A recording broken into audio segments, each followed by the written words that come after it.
Hello friends. स्वागत है आपका हमारे YouTube channel GK GS concept academy पर। यूनिट 1 एमपीपीएससी प्री, जिसमें हम बात कर रहे हैं भारत के इतिहास की।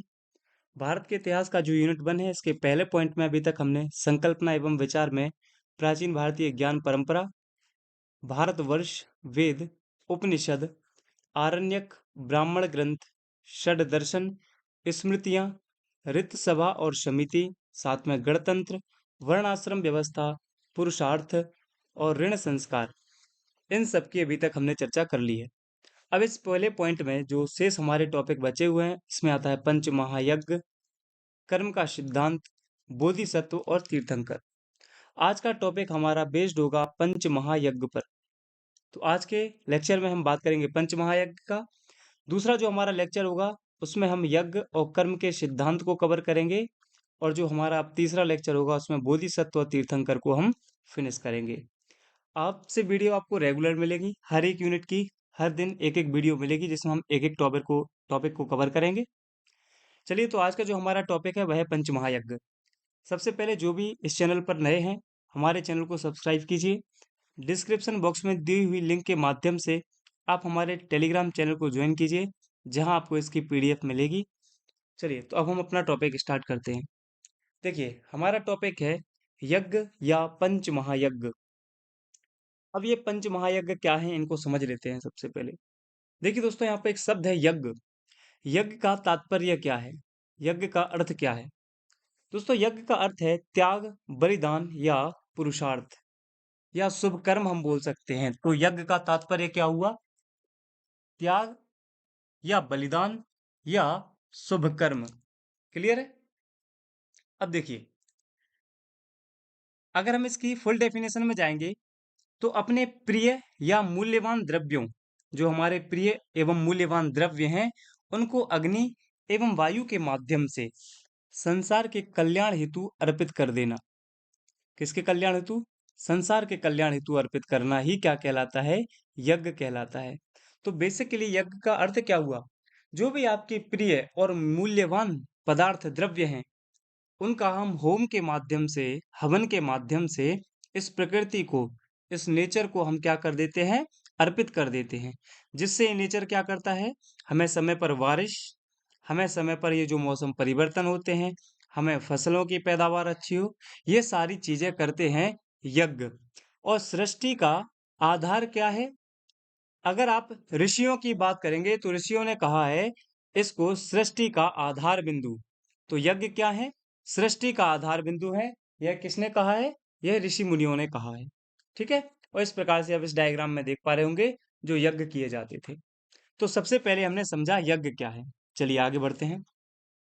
अब पंच महायज्ञों को समझने से पहले हम समझते हैं कि महायज्ञ होते क्या हैं।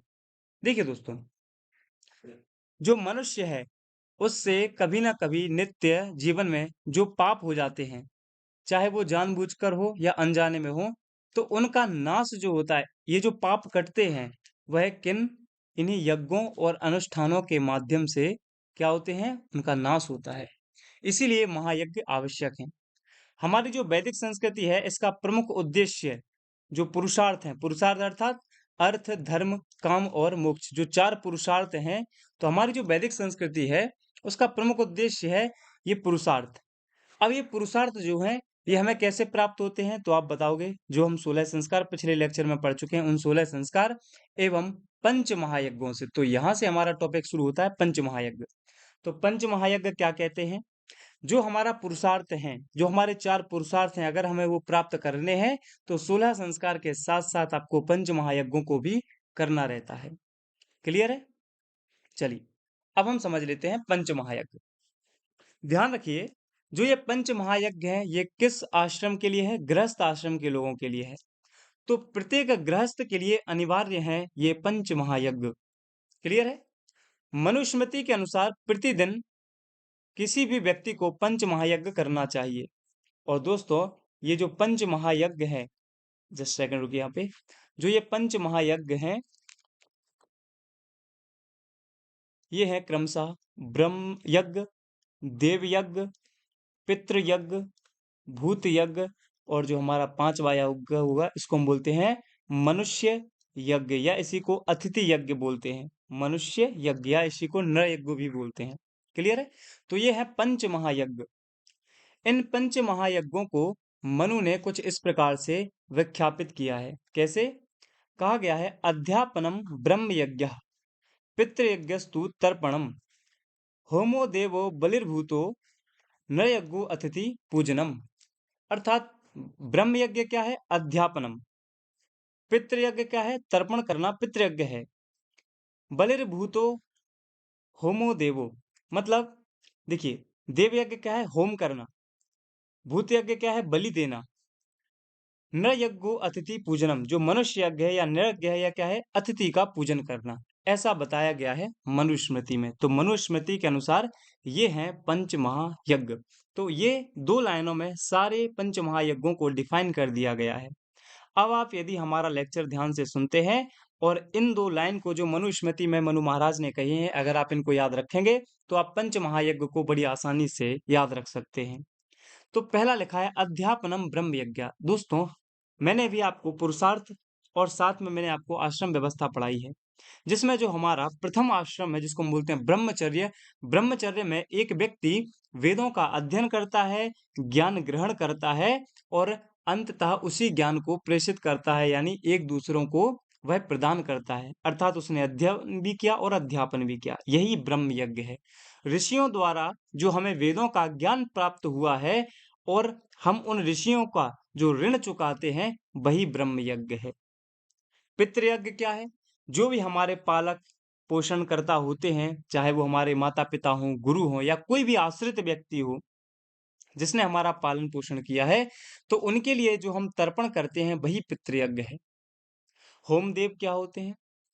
दोस्तों, शमिधा के माध्यम से हम जब हवन कुंड में यज्ञ करते हैं और जो होम देते हैं, जिससे देवताओं को हम भोज्य पदार्थ प्रदान करते हैं, इसको बोलते हैं हम देव यज्ञ।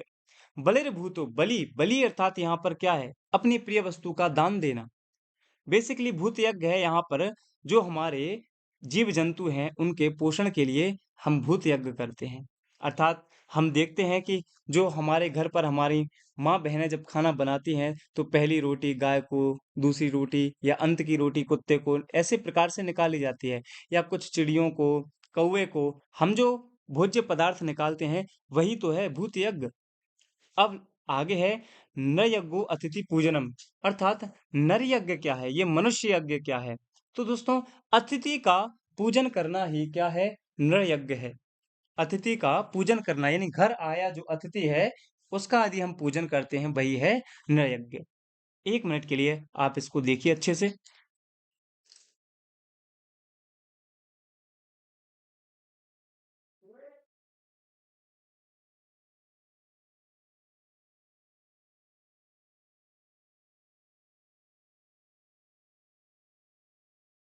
चलिए, तो आई होप आप इसमें पंच महायज्ञ कौन कौन से हैं ये सारी बातें समझ गए होंगे। चलिए, अब हम आगे बढ़ते हैं। सबसे पहला यज्ञ है ब्रह्म यज्ञ। सबसे पहले हम ब्रह्म यज्ञ के बारे में बात करते हैं। ब्रह्म यज्ञ क्या है? देखिए, हम ब्रह्म यज्ञ को समझते हैं अच्छे से। पंच यज्ञों में एक तो प्रथम और सर्वश्रेष्ठ यज्ञ माना गया है।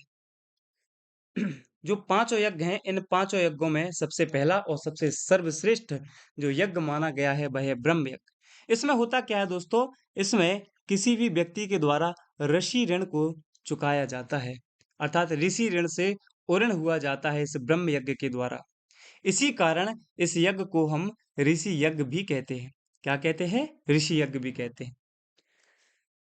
कहा जाता है कि यदि कोई व्यक्ति गायत्री महामंत्र का भी जाप करता है तो वह इस यज्ञ की पूर्ति कर लेता है।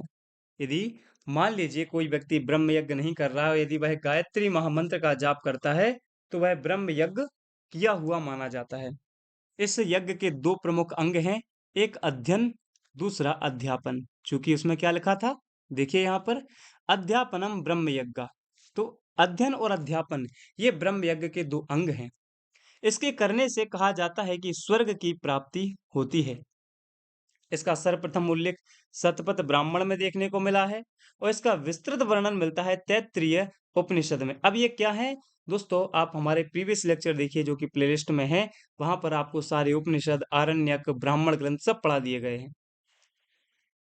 नेक्स्ट पॉइंट है प्रतिदिन किया जाने वाला स्वाध्याय ही क्या है? ब्रह्म यज्ञ है। अब प्रतिदिन स्वाध्याय क्या आता है? अर्थात वेदों का अध्ययन करना और अध्यापन कराना। गृहस्थ का कर्तव्य है कि वह समाज को शिक्षित करे, शिष्ट बनाए और वेदानुकूल बनाए। अर्थात ब्रह्म यज्ञ के माध्यम से प्रत्येक गृहस्थ का यह कर्तव्य होता है कि वह समाज को शिक्षित करे, उसको शिष्ट बनाए और उसको वेदानुकूल बनाए। ये हुआ हमारा ब्रह्म यज्ञ। दोस्तों आपको ज्यादा भटकने की आवश्यकता नहीं है। आपको जो भी कंटेंट दिया जा रहा है ये बड़ा सोच समझ के और कई जगह से एकत्रित करके आपको एक जगह पर परोसा जा रहा है। तो बस आप इसको ग्रहण कीजिए, इनका रिवीजन कीजिए। साथ में ये जो पहला टॉपिक अभी तक हमने यूनिट 1 में पढ़ा है, जो बिंदु 1-2 पॉइंट और रह गए जैसे कर्म का सिद्धांत, बोधिसत्व, हम इसको कवर कर लेंगे। तो इस पहले टॉपिक से आने वाले जितने भी एमसीक्यू होंगे, कम से कम हम इसके 100 से 150 एमसीक्यू डिस्कस करेंगे जिसमें आपके सारे टॉपिक कवर होंगे। क्लियर है? चलिए आगे बढ़ते हैं। अब बात आती है देव यज्ञ की।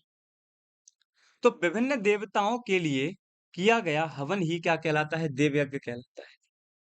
कुछ वर्णित हैं इस प्रकार से जैसे कि सूर्य यज्ञ, अग्नि यज्ञ, प्रजापति यज्ञ, सोम, इंद्र, वनस्पति, पृथ्वी, धन्वंतरी इत्यादि इत्यादि जो यज्ञ होते हैं वह देव यज्ञ की कैटेगरी में आते हैं। डॉक्टर गैरोला ने कहा है अग्नि यज्ञ में स्वाहा शब्द के साथ जो हविष और शमिधा डाली जाती है उसी को देव यज्ञ कहा जाता है।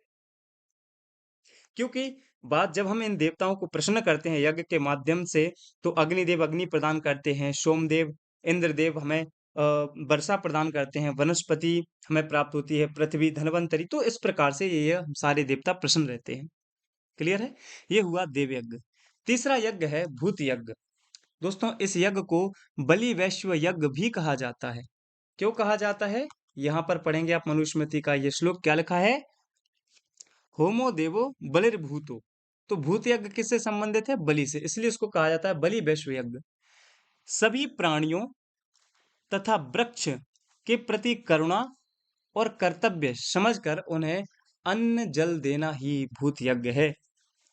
सभी प्राणी आ जाएंगे इसमें, और वृक्ष, इनके प्रति जो हमारा करुणा भाव है और जो हमारा कर्तव्य है, यह समझकर जब हम उन्हें अन्न जल प्रदान करते हैं तो यह भूत यज्ञ समझा जाता है। मनुस्मृति में कहा गया है कुत्ता, चींटी, गाय, कौवा आदि को भोजन अलग निकाल कर रख देना, इससे मनुष्य को मोक्ष की प्राप्ति होती है और यही है भूत यज्ञ। तो यज्ञ का अर्थ यहाँ कहीं ये नहीं लिखा हुआ है कि हवन में ही आपको आहुति देनी पड़ेगी। जैसे कि आपने ब्रह्म यज्ञ पढ़ा है, उसमें क्या कहा गया है? ऋषि ऋण से उऋण होना। भूत यज्ञ में बताया गया है कि जितने भी प्राणी हैं उनको आदि हम करुणा भाव से और अपना कर्तव्य समझकर जब अन्न जल देते हैं तो वह भूत यज्ञ हो गया। और कहा जाता है एक दिन में प्रति व्यक्ति को यह पंच महायज्ञ करने चाहिए। तो आप देखेंगे कुछ यज्ञ तो हम करते ही हैं। अब जो भूत यज्ञ है यह किस भावना से प्रेरित है? यह है सर्वे भवन्तु सुखिनः की भावना से प्रेरित। आचार्य उमेश शास्त्री जी कहते हैं प्राणियों की सेवा ही भूत यज्ञ है। तो सिंपल सी भाषा आप समझ सकते हैं, प्राणियों की सेवा ही क्या कहलाती है? भूत यज्ञ कहलाती है। ये हमारा हुआ तीसरा यज्ञ। चौथा, पितृ यज्ञ। जैसा कि मैंने आपको प्रारंभ में बताया था, माता पिता, गुरु या अन्य आश्रित संबंधी जिन्होंने हमारा पालन पोषण किया है, उनकी सेवा और उनकी संतुष्टि का अच्छी तरह से प्रबंध करना ही पितृयज्ञ है। सामान्य सी भाषा में तर्पण, पिंडदान करना, श्राद्ध करना, ताकि उनकी आत्मा को तृप्ति प्राप्त हो, इसी को पितृयज्ञ कहा जाता है। इसका वर्णन आपको तैत्तिरीय आरण्यक में देखने को मिलेगा। याज्ञवल्क्य स्मृति में कहा गया है पुत्रों द्वारा दिए गए अन्न जल आदि श्राद्धीय द्रव्य से जो पितर हैं वो तृप्त होकर उनसे प्रसन्न होते हैं और उनके परिवार को सुख समृद्धि प्रदान करते हैं, संपदा प्रदान करते हैं। ये है पितृयज्ञ। और दोस्तों अब हम अपने अंतिम पंच महायज्ञ की बात करते हैं। वह है नृयज्ञ, मनुष्य यज्ञ, या इसी को हम बोलते हैं अतिथि यज्ञ। अतिथि को प्रेम आदर से उसका सत्कार करना, उसको भोजन कराना या उसकी सेवा करना ही नृयज्ञ, मनुष्य यज्ञ, अतिथि यज्ञ कहलाता है। अतिथि कौन होता है? जिसके आने की कोई तिथि निश्चित न हो, वह अतिथि। महाभारत के शांति पर्व में कहा गया है कि गृहस्थ के घर से अतिथि भूखा, प्यासा और निराश होकर यदि लौटता आता है, तो उसकी गृहस्थी नष्ट भ्रष्ट हो जाती है। ये कहाँ लिखा है? महाभारत के भीष्म शांति पर्व में यह कहा गया है। और यह अतिथि देवो भव की भावना से प्रेरित है। जो ऐत्रेय ब्राह्मण और बौधायन गृह सूत्र है, उसमें कहा गया है, सायंकाल आए हुए किसी भी भूखे प्यासे अतिथि को अवश्य भोजन कराएं, किसी भी तरह से उसे भूखा ना रखें। ऐसा हमारे ग्रंथ, हमारे उपनिषद, हमारे ब्राह्मण ग्रंथ, हमारे गृह सूत्र कहते हैं। तो ये हुए हमारे पंच महायज्ञ। आई होप ये पंच महायज्ञ का बड़ा शॉर्ट सा हमने एक टॉपिक कवर किया है, लेकिन इससे आने वाले प्रश्नों की प्रवृत्ति कैसी होगी, ये बहुत जल्द आपको देखने को मिलेगी जब हम इन टॉपिक से रिलेटेड एमसीक्यू को डिस्कस करेंगे। तो दोस्तों, ये हमारा पंच महायज्ञ जो नेक्स्ट टॉपिक था, ये हमारा फिनिश होता है। क्लियर है? अब नेक्स्ट लेक्चर में हम यज्ञ और कर्म के सिद्धांत की बात करेंगे। शीघ्र ही आपको यह लेक्चर प्राप्त होगा। साथ में बोधिसत्व और तीर्थंकर भी इस प्रकार हम इस पहले पॉइंट को कवर कर चुके होंगे, और इस पहले पॉइंट से आने वाले कम से कम 100 से 150 एमसीक्यू हम डिस्कस करेंगे, ताकि इस पूरे टॉपिक पर हमारी बहुत बेहतरीन कमांड बने, ताकि इससे आने वाला एक या दो भी क्वेश्चन हमसे गलत ना हो। अगर दो क्वेश्चन आते हैं तो दो के दो हम इसमें से सही करने का पूरा अथक प्रयास करेंगे। क्लियर है? चलिए, तो अगर आपको वीडियो पसंद आया है तो वीडियो को लाइक करें, कमेंट करें, ज़्यादा से ज़्यादा अपने दोस्तों के साथ इस वीडियो को शेयर करें। साथ में इस पीडीएफ को अगर आपको प्राप्त करना है तो आप हमारे डिस्क्रिप्शन बॉक्स में दी हुई लिंक के माध्यम से हमारे टेलीग्राम को चैनल को ज्वाइन करिए। वहाँ आपको ये पीडीएफ प्राप्त होगी, और आप देखेंगे सीक्वेंस में हम सारी वीडियोस अपलोड कर रहे हैं। सीक्वेंस में विथ लेक्चर नंबर से हम पीडीएफ भी अपलोड कर रहे हैं अपने टेलीग्राम चैनल पर। तो दोनों ही जगह आप इस चैनल को ज्वाइन कर सकते हैं। चलिए, मिलते हैं नेक्स्ट वीडियो में, तब तक अपना ध्यान रखें। धन्यवाद।